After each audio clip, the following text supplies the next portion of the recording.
जोसे Salvador अल्वरिंगा ऐसा शख्स जिसने पैसिफिक ओशन पर 438 दिन गुजारे, यानी 1 साल से ऊपर का टाइम। 438 दिन गुजारना कोई बड़ी बात नहीं है उन लोगों के लिए जिनके पास एक पावरफुल और मजबूत शिप हो, एक्स्ट्रा सेफ्टी हो और एक्स्ट्रा इक्विपमेंट्स। लेकिन इस शख्स के पास ना ही तो कोई इक्विपमेंट्स थे, ना ही कोई सेफ बोट थी, बल्कि ये एक छोटी सी स्किफ थी। पैसिफिक ओशन कोई मजाक नहीं है, ये इतना बड़ा है कि दुनिया का 30% हिस्सा इसने कवर किया हुआ है। लगभग 60 मिलियन स्क्वायर मीटर पर ये फैला हुआ है। इस ओशन पर तकरीबन हर वक्त खौफनाक और काला तूफान छाया रहता है। इतनी बड़ी बड़ी जायंट लहरें और उनमें बड़ी बड़ी मछलियां जो कि इंसान के लिए जानलेवा साबित हो सकती हैं। इस इंसान की पूरी स्टोरी सुनने के बाद आपका माइंड हिल जाएगा और इसने वहाँ कैसे सरवाइव किया बगैर पीने वाले पानी और खुराक के। चलिए जानते हैं आज की इस वीडियो में। It's the kind of unbelievable story that he claims he's been drifting on the open ocean for 13 months and used his wits and a knife to survive.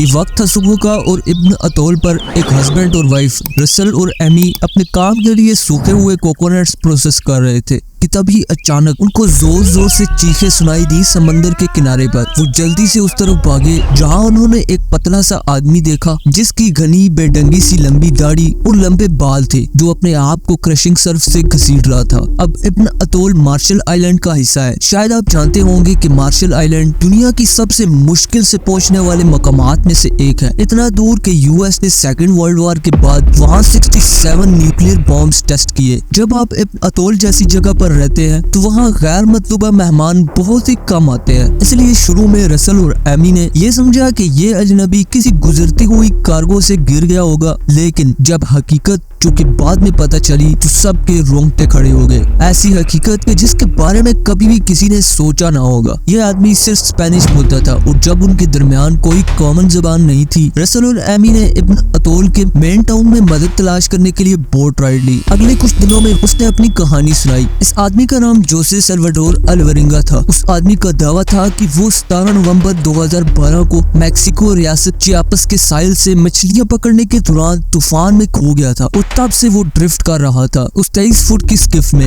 ये दावा बहुत ही अजीब था और पहले अक्सर लोग जो इस वाक़े को सुनते थे वो वाकई में शक करने लगते थे। कैसे इतनी छोटी सी बोट पर इन्होंने पैसिफिक ओशन में इतने दिनों तक सरवाइव किया, और अल्वरिंगा ने खुद को जिंदा रखने के लिए खाने और पीने का क्या किया होगा। ये मैक्सिकन हर सवाल का मकबूल जवाब देता था, लेकिन फिर भी हर किसी का शक बरकरार रहा क्योंकि जो कुछ वो कह रहा था वो मुमकिन नहीं लगता था। ये कहानी जल्दी से वायरल होने लगी और अगले कुछ दिनों में अल्वरिंगा से इसके हर पहलू पर पूछ-पूछ की गई। अथॉरिटीज को इतना यकीन था कि वो झूठ बोल रहा था कि उन्होंने उसे पॉलीग्राफ टेस्ट से गुजारा। मिलिट्री सर्वाइवल स्पेशलिस्ट और सिविलियन एडवेंचरर से कहा गया कि वो अल्वरिंगा के समंदर पर जिंदगी के वस्त का जायजा ले, और एक ओशियनोग्राफर को रिग्रेट किया गया कि वो पैसिफिक ओशन करंट्स पर कंप्यूटर सिमुलेशन चलाए ताकि सबसे मुमकिन रास्ता मैप किया जा सके, जो एक छोटी बोट जो मैक्सिकन कोस्ट से ड्रिफ्ट हो गई होती और उसने वो रास्ता लिया होता। मगर जितनी कोशिश करते कोई भी अल्वरिंगा की अजीब कहानी में कोई कमी ढूंढ ना सका। सर्वाइवल एक्सपर्ट्स ने उसके समंदर के चैलेंजेस को ओवरकम करने के वाकयात की तस्दीक की। एडवेंचरर्स ने तस्लीम किया कि उसका पैसिफिक ओशन पर जिंदगी का तजुर्बा उनके अपने तजुर्बात से मिलता है, और ओशियनोग्राफर के सिमुलेशंस ने प्रिडिक्ट किया कि अल्वरिंगा का स्किफ इब्न अतोल से 130 माइल्स के फासले पर गुजरा होगा। आखिरकार किसी ने अल्वरिंगा के बोस से मैक्सिको में रब्ता किया और उसने जल्दी से तस्दीक की कि जोसे सल्वाडोर अल्वरिंगा नाम का एक मुलाजिम वाकई 17 नवंबर 2012 को एक बोट में खो गया था या नहीं। इन तमाम पजल पीसेस को मिलाकर आखिरकार ये साबित हो गया कि जोसे सल्वाडोर अल्वरिंगा सच बोल रहा है।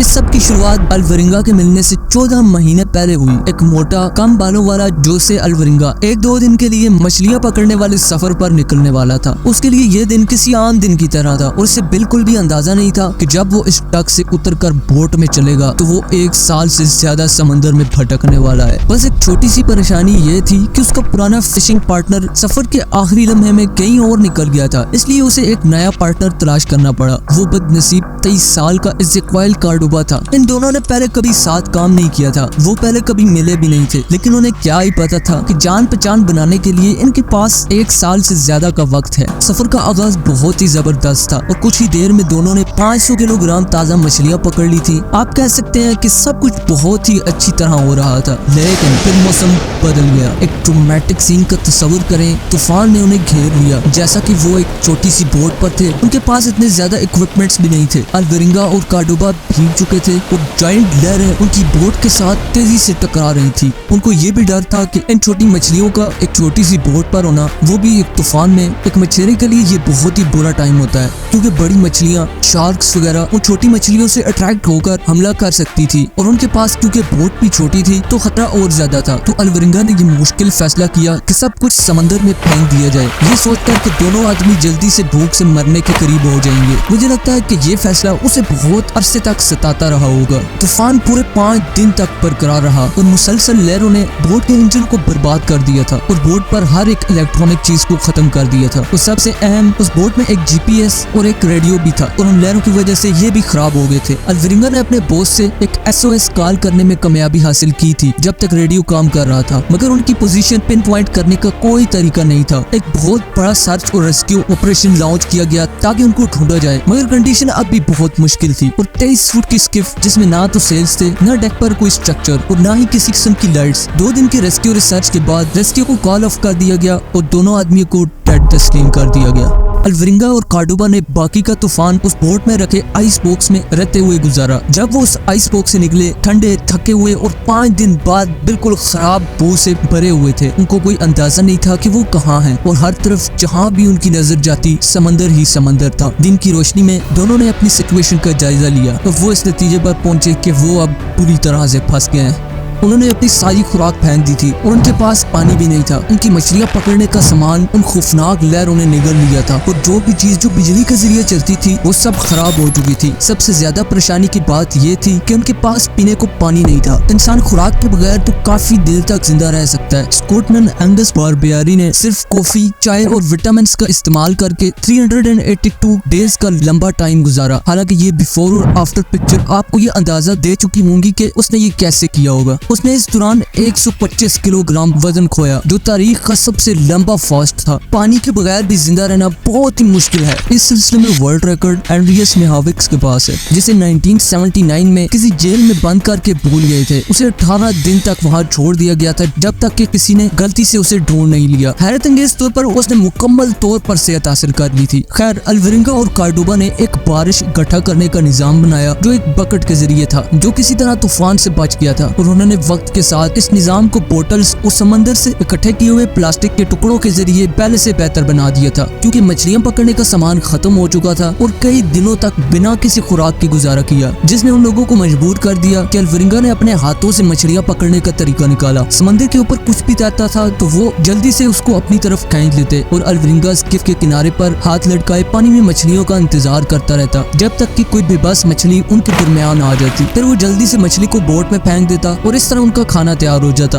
इन मछलियों के अलावा उन 2 लोगों ने बोट के करीब आने वाले समुद्री परिंदों और कछुओं को भी पकड़ा। ये जानवर उनके लिए खास तौर पर उस वक्त काम आते थे जब बारिश न होने की वजह से पानी की सप्लाई कम हो जाती और फिर ये उन परिंदों का खून पीना शुरू कर देते थे। ये खून पीना उनके लिए आसान काम नहीं था, मगर ये प्यास से मरने से बेहतर था। इन जानवर की गोश्त का एक और फायदा भी था, इसमें विटामिन C होता है और ज्यादा मिकदार में खाने से स्कर्वी के असरात से बचे रहे। मगर जब वक्त मुश्किल होता था तो उस वक्त जो कुछ भी मिलता वो खा लेते थे। एक दिन कच्चे समुद्री परिंदों का गोश्त खाने के बाद कार्डोबा अचानक बीमार हो गया और जल्दी उन्हें पता लगा कि जो परिंदा उसने खाया था उसके पेट में जहरीले समुद्री सांप के आधे खाए हुए हिस्से थे। कार्डोबा इस वाक्य से बच गया, मगर वो कभी भी पहले जैसा नहीं रहा। उसने खुराक लेना मुकम्मल तौर पर छोड़ दिया था। सफर के 4 महीने बाद वो चल बसा।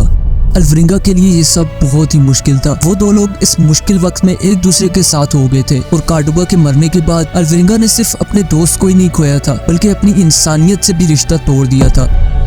पूरा की लंबी जंग थी जिसमें खिल्फ फितरत, भूख और प्यास से लड़ना था और ऊपर से ये भी खौफ कि मछलियां अब ज्यादा उनकी पकड़ में नहीं आ रही थी और बारिश की ना बरसने का भी खौफ था। अब क्योंकि कार्डोबा के मरने के बाद अल्वरिंगा को एक और मुसीबत का सामना करना पड़ा और वो थी तन्हाई, अकेलापन। उस नफरत अंगेज हालत में अकेला रहना इतना बुरा था कि अल्वरिंगा पहली मर्तबा ये हालत बर्दाश्त नहीं कर सका। उसने कार्डोबा की बॉडी को अपने साथ कश्ती में रखा और अपने उस जवान दोस्त के साथ बातें करता रहता जैसे कि वो जिंदा हो। 6 दिन वो लाश के साथ तक बातें करता रहा, जब तक कि उसने ये अचानक एहसास नहीं किया कि उसका ज़हन खराब हो रहा है। इन दोनों लोगों ने आपस में ये वादा किया हुआ था कि अगर उनमें से कोई भी मार गया तो दूसरा उसके जिस्म को नहीं खाएगा। तो अलवरिंगा ने अपने दोस्त को कुछ आखिरी अल्फाज कहकर उसे कश्ती से फेंकने का वादा निभाया। उसने उसे समंदर में दफना दिया। ऑफ कोर्स समंदर मुकम्मल तौर पर खाली नहीं होता और अलवरिंगा को अक्सर दूर से गुजरने वाली कार्गोज और कश्तियां नजर आती थी। ये अक्सर शिपिंग कंटेनर्स होते थे जो कि सबसे बड़े वेसल्स होते हैं जो जमीन के 139 मिलियन स्क्वायर मील्स समंदर में गुजरते हैं। मगर इसके बावजूद कंटेनर शिप में आमतौर पर बहुत कम क्रू होता है, आमतौर पर सिर्फ 20 से 30 लोग, इसलिए उन लोगों की समंदर पर नजरें कम ही होती हैं। अलवरिंगा की छोटी सी कश्ती समंदर में बस एक कतरा सी थी और उसे कभी कोई नहीं देख सका। ये सब तस्वुर करना भी बहुत ही मुश्किल है कि उसने वो लंबे दिन कैसे गुजारे। हम एक ऐसे दौर में रहते हैं जहाँ लोग 5 मिनट तक टॉयलेट पर बिना मोबाइल फोन्स के नहीं बैठ सकते। और सोचे कि इतनी रातें इतने दिन उसने अकेले सिर्फ समंदर और उस छोटी सी बोट को देख देख के कैसे गुजारे होंगे। कार्डोबा के मरने के बाद जरा सोचे कि अलवरिंगा ने 10 महीने तक छोटी सी कश्ती में बिल्कुल अकेले गुजारे बिना किसी और चीज के। और फिर एक सुबह उसकी नींद को अजीब चीज ने डिस्टर्ब किया। परिंदों का एक झुंड उसके सर के ऊपर घूम रहा था। समुद्री परिंदे अलवरिंगा के लिए कुछ अजीब बात नहीं थी। उसने गुज़िश्ता 14 महीनों में इन परिंदों का बहुत खून बहाया था, मगर ये परिंदे वो नहीं थे जो उसने गुज़िश्ता साल में देखे थे। और इस बात की एक अच्छी वजह ये थी, ये समुद्री परिंदे नहीं थे। अलवरिंगा ने अपने कदमों पर खड़े होकर देखा और वहाँ दूर उसने देखा